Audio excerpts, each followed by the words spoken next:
We occasionally get some questions sent in to us, and this particular question raised some interest with both of us.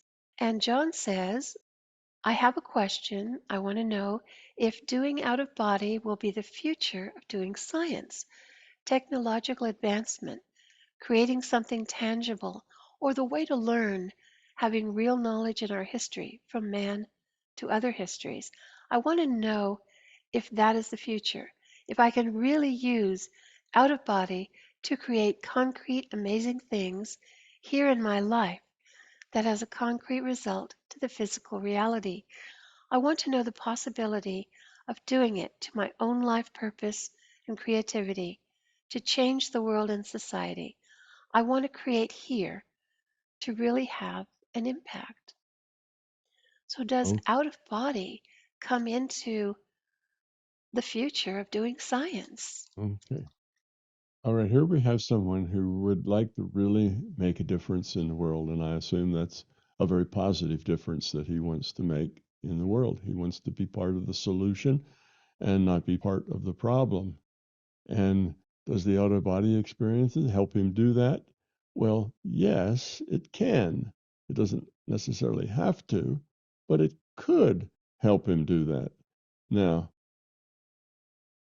in the first part of the question, is out of body the way of the future science and the concrete stuff that's going to be done in the out of body? No, not so likely. It's not going to be that way. All right, so let's go back to the basic question is how can I become part of the solution rather than part of the problem? How can I add to our evolution, not just my own, but the evolution in general of humanity? Well, you do that by getting rid of your own fear. That's the maximum contribution that you can make is getting rid of your own fear. Now, that's first, because if you don't do that, the other things that you could possibly do aren't available to you. So you first have to do that. You have to get rid of your own fear. That then enables you to help other people get rid of their fear, which is now a bigger thing than just yourself. You can help other people get rid of their fear by giving them a safe, caring environment in which they can stretch out past their comfort zone and change themselves in a positive way. That's what they need. Okay. So if that's what you want to do, that means get rid of your fear. Now, will doing out of body help you get rid of your fear? Yes, it can. Now, a lot of people do out of body and it increases their fear. It doesn't get rid of it, it makes them more fearful. So it could go either way. But it can help you with your fear because one thing it will do is give you a bigger picture about the nature of reality. And if you get to the point that you can just go out of body whenever you want to and explore the reality, well, very soon after you've done that for a few years, you will have a bigger picture and you won't have the fear of death anymore because you will have already see how that process works. You'll understand the larger reality. You'll know more who you are, and you will understand that moving forward is getting rid of fear. And you'll start working on that more seriously. So the out of body can just give you a bigger picture to where things make sense. But everybody that goes out of body doesn't necessarily get that bigger picture. Some people go out of body, and what they do when they're out of body is fight. They go out of body and they see monsters, and they and the monsters go and they're doing their little chop chop stuff, and they're fighting evil monsters all the time. That's about all they do out of body is fight evil monsters. Okay, well, that's mostly their ego. And the evil monsters are mostly their ego too. And they are using the metaphor of I'm good, there's evil, and I'm fighting evil. And that's what I want to do is fight evil and help the forces of good. So the system, the LCS gives them a data stream for their out of body that lets them fight evil. Okay? But they're not really doing a whole lot of good for actually lowering the entropy in the system. Okay? These out of body experiences are very much like single player games. You get a single player game and you can go do things and you learn things. Well, mostly those people that spend their time out of body fighting, they're young males mostly, because young males are into kind of, they're warriors, they're fighting. That's their heritage, that's their instincts. So they do that sort of thing. But after a while, they give that up and they stop doing that. And then their out of bodies take on a different characteristic. They're not always fighting. So it just depends on what you're ready for. Are you ready to be, the kung fu master in your out of body, or are you ready to um, have other adventures that help you understand yourself and the nature of the reality that you're in? The system will give you whatever level you're ready to grow at is what you'll get. So out of body can lead to a deeper understanding. And that deeper understanding can help you become part of the solution, not part of the problem. But it's what you do with it. So out of body isn't the thing. It's a tool that you can use, like any tool. You can use it well or you can use it poorly. If you use it well, yes, it'll help you grow up. But the out of body isn't going to give you, it cannot give you insights that you're not ready for. Because if you're not ready for an insight, that information containing that insight will go right in this ear and fly right out the other ear and never leave anything behind. You'll miss it. You won't get it because you're not ready to comprehend it. You see, if you're ready to comprehend it, that insight comes and, there it is. You learn something, something falls into place, and now you understand better. But that's because you were ready. How do you get ready? Well, you get ready by making an effort to grow up, getting rid of your fears. Every time you get rid of a fear, it makes you a little more ready to get rid of the next fear. You see? Well, it's So, interesting. I had John mentioned that he would like to know the history of man. He wants to learn about what's transpired in the past and what the future could be. So, if a person loses the fear and has a real clear intent on learning something and questioning whether there could be a future of doing science, of technological advancement, that kind of knowledge could be had. yeah, it's possible if you're ready for it. If you're ready for it, that'll work. But let's say, you go out of body and somebody says, "Oh, look, here's a design for an anti-gravity belt. You can make this anti-gravity belt, strap it around your waist, and fly around anywhere you want to." Well, if you looked at that schema there, if you looked at it, you wouldn't understand it. It's going to have parts in it that you don't know anything about. It's going to have science behind it that you don't know anything about. So you'd look at it and you say, well, that's nice, but I can't use it. I don't know what to do with it. Now, if it were made out of old radio tubes and, thing parts you knew about, wheels and levers and gears, and you could say, oh, yeah, I understand that. Yeah, that's fine. And look, I understand electronics and had all these electronic components. I understand that completely, but it generally doesn't work like that. So for you to go out and get something new and exciting, well, you have to almost be there yourself. So you just need a little nudge before the aha. Oh, so that's the problem. Now I see it. All right, now I can do this.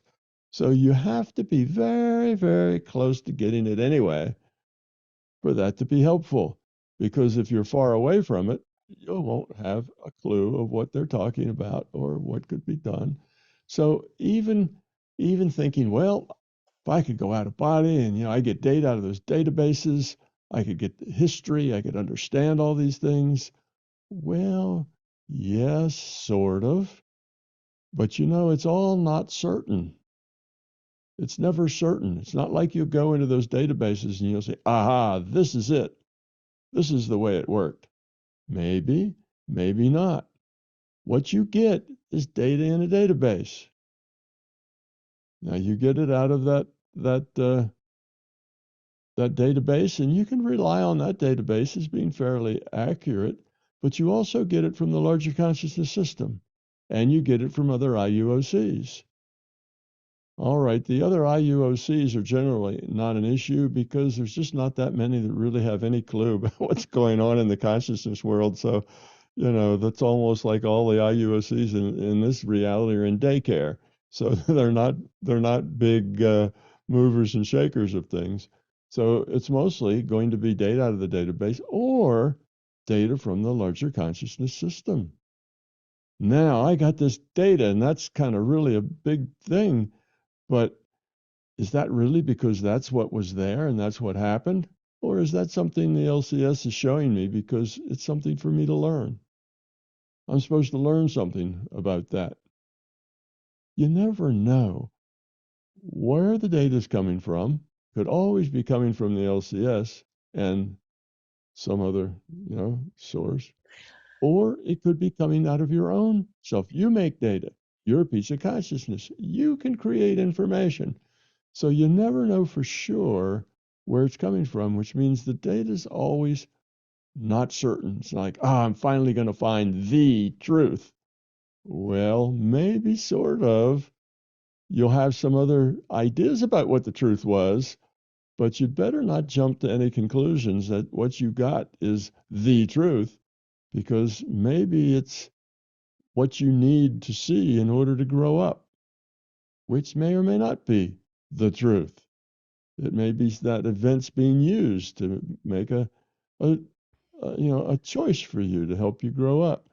So you never know whether you contributed to that, whether it was outside of you, whether the LCS is giving you that.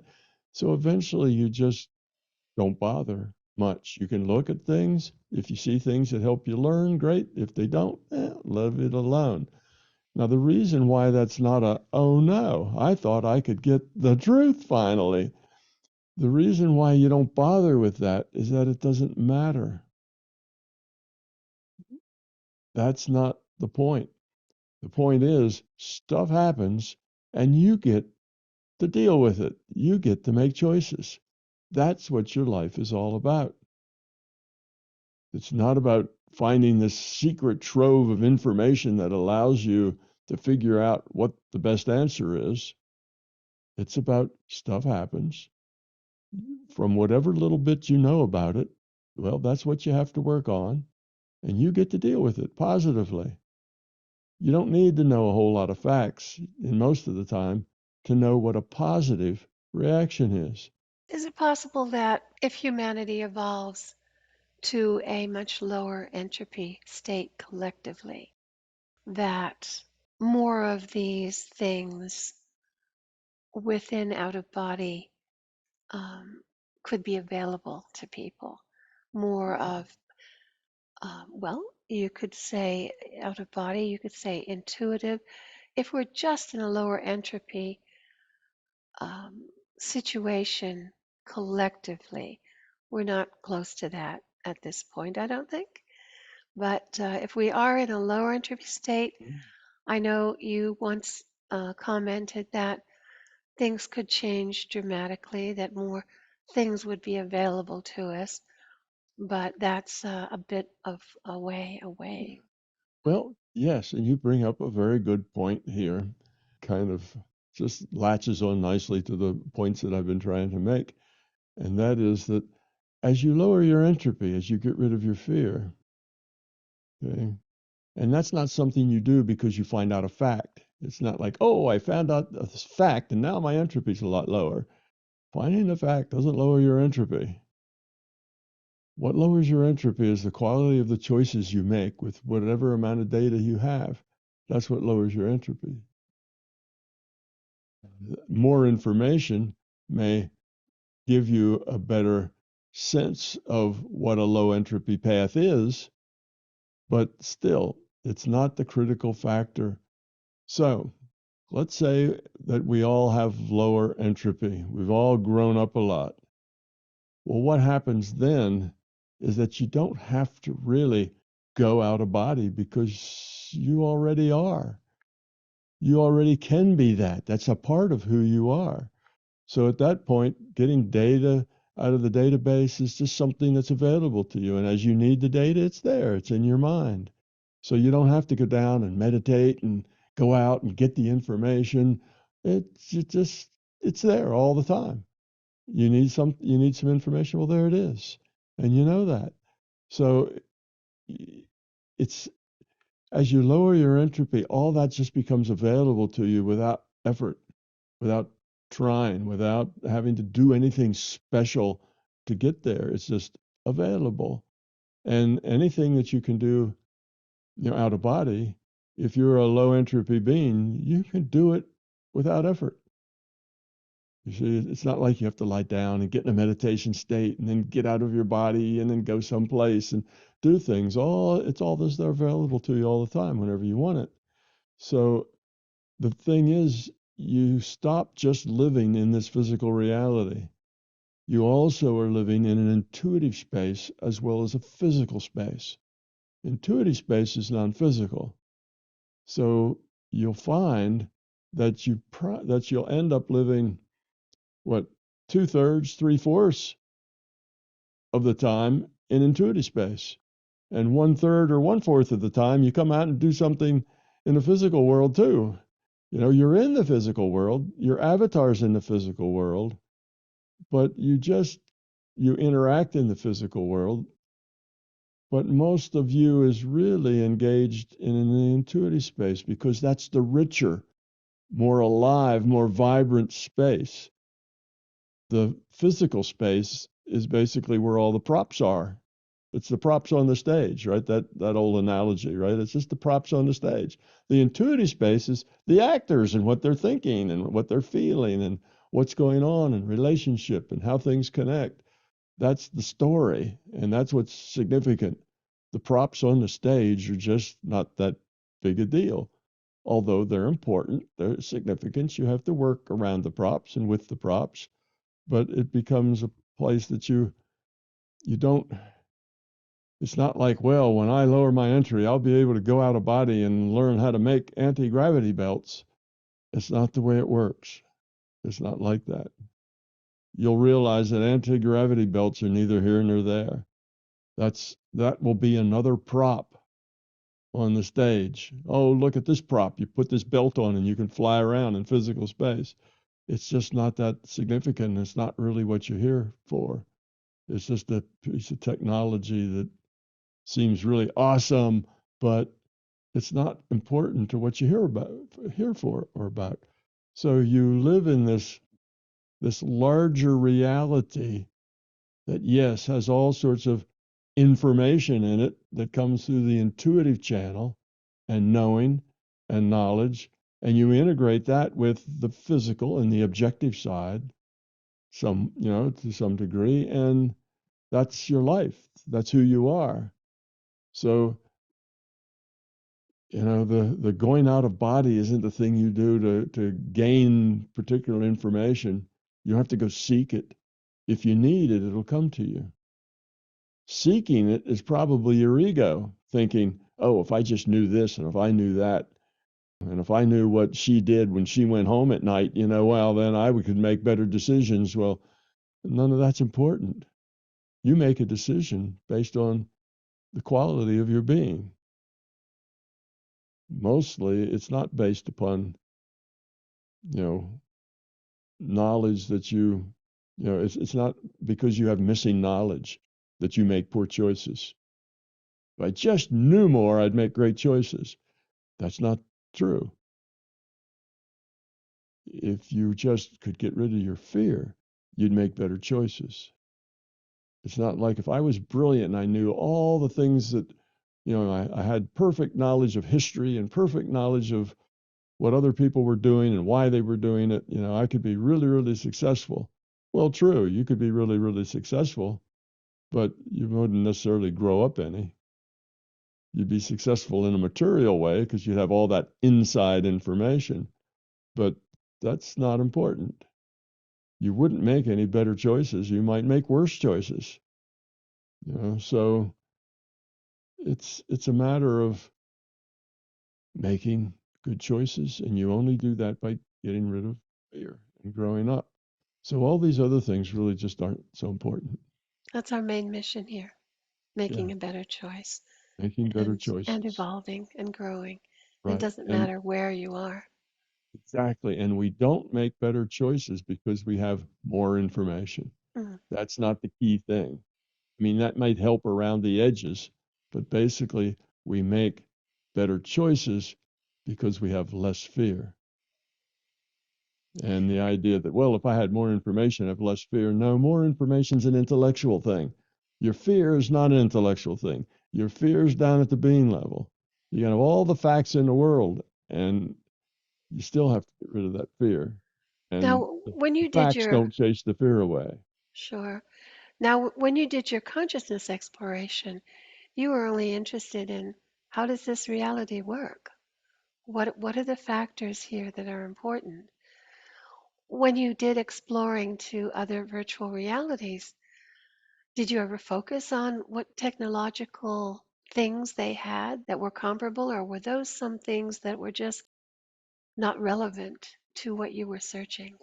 For the most part, they weren't relevant because where I would see things that looked like they were really an advanced kind of thing, it would be nifty to be able to do. I couldn't understand it because it wasn't, I wasn't right on the cusp of understanding that anyway. Okay. So I just accepted it. Okay. This is something that can be done. That's something that these people can do, or maybe these people can do it easily. But so, no, it never was that important to me. I didn't want to come back with something that I could turn into, you know, a physical thing because the physical things aren't really all that important anyway.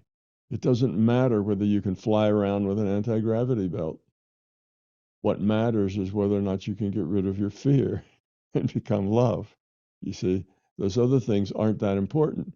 Now you have an anti-gravity belt, then that creates a whole bunch of new probability and new situations, things that you can do now that you couldn't do, people that you might meet now that you wouldn't have met. So it changes things.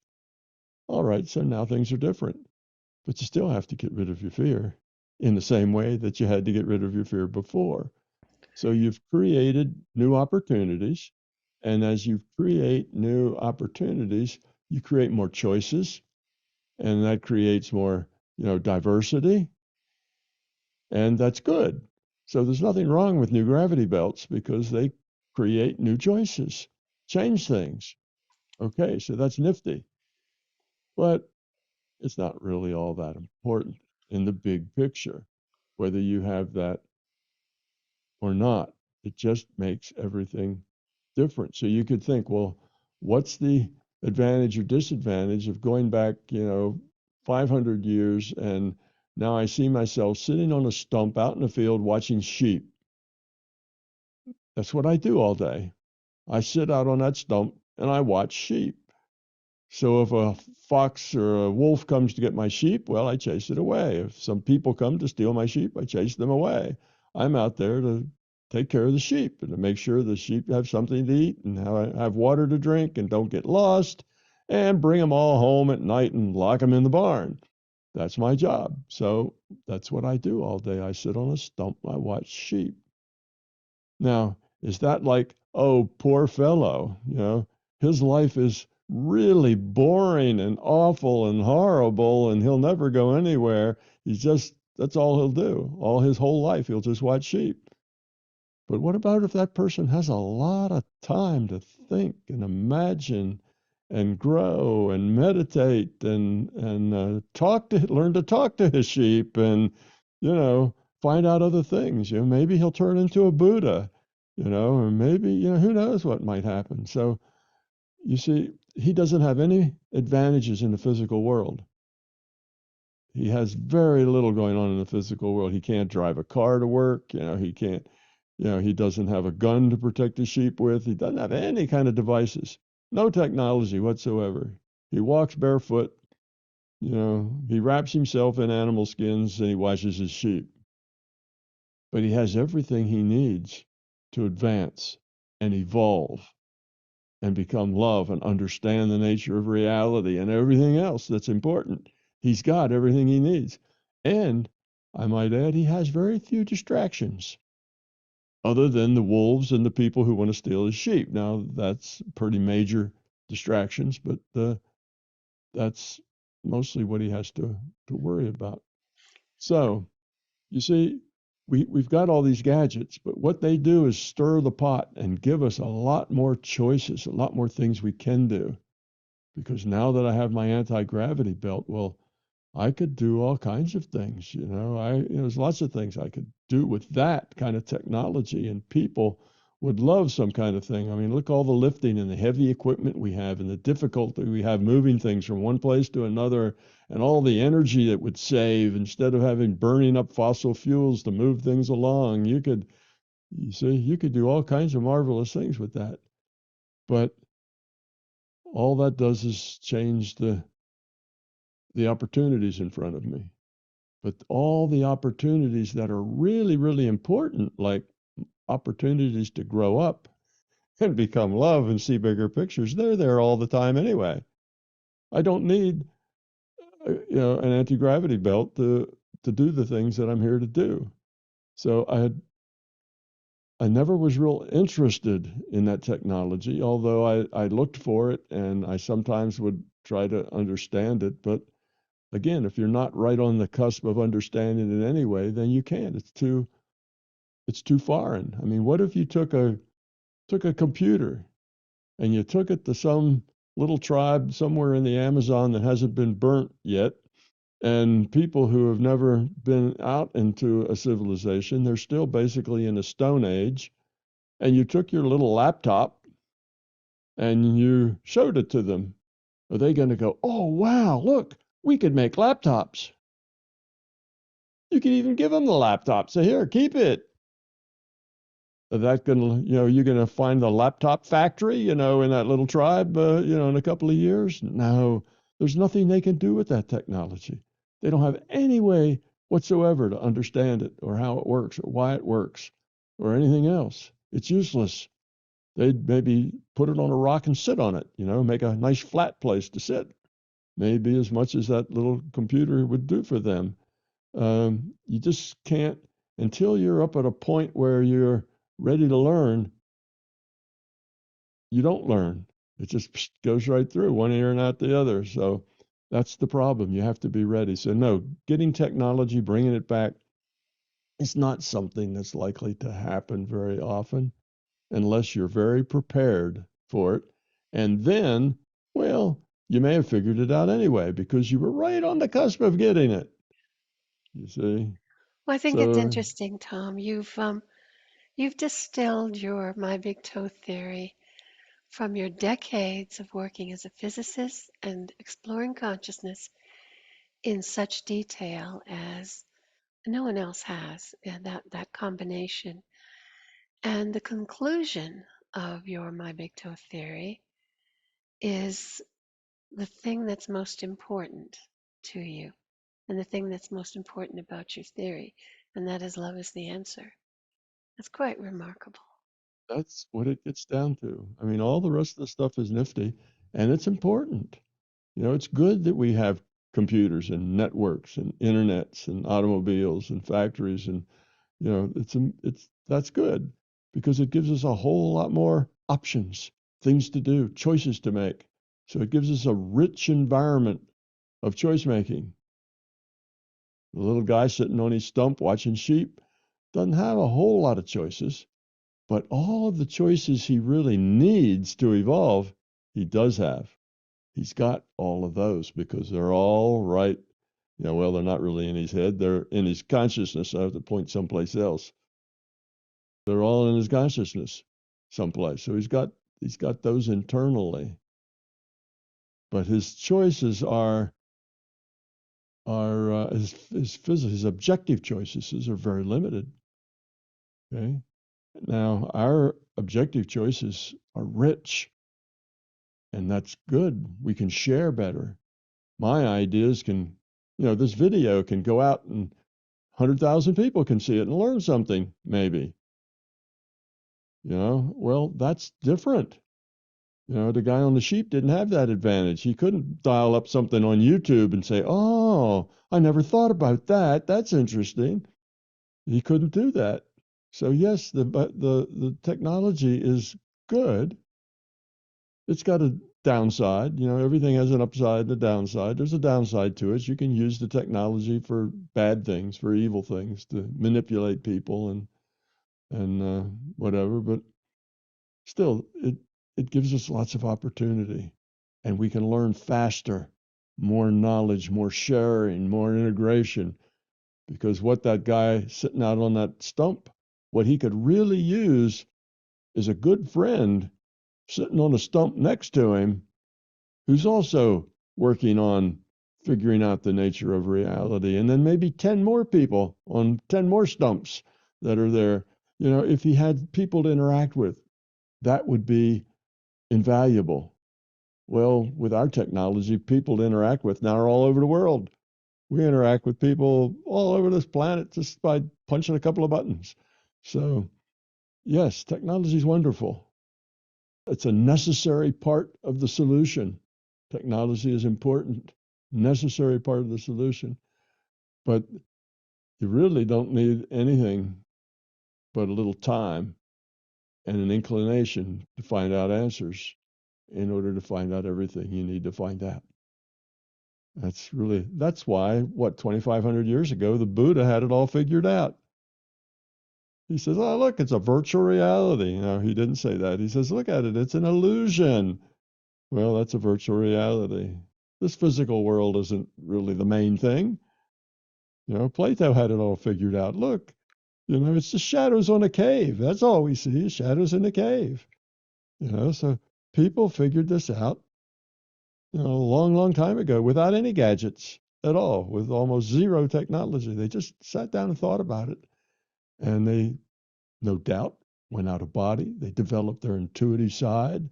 They did these kinds of things and they learned, and we can do that now. Anybody can do that. That's not that hard to do. You just need the time and the inclination. And Well, I so, know you have the inclination there, John, so I hope this was helpful for you. yeah, let's Thank hope you so, very John. much. Thank you. I and MBT Events hope you liked this video. We will continue to post videos for free on my YouTube channel, but please understand, these videos are expensive to produce. They represent many thousands of hours of production and editing, as well as all the necessary audiovisual equipment, computers, and software. If you find something of significant value in our videos, please consider supporting their production through our Patreon account or through a one-time donation. It would be very much appreciated. The links are in the description below. Thank you.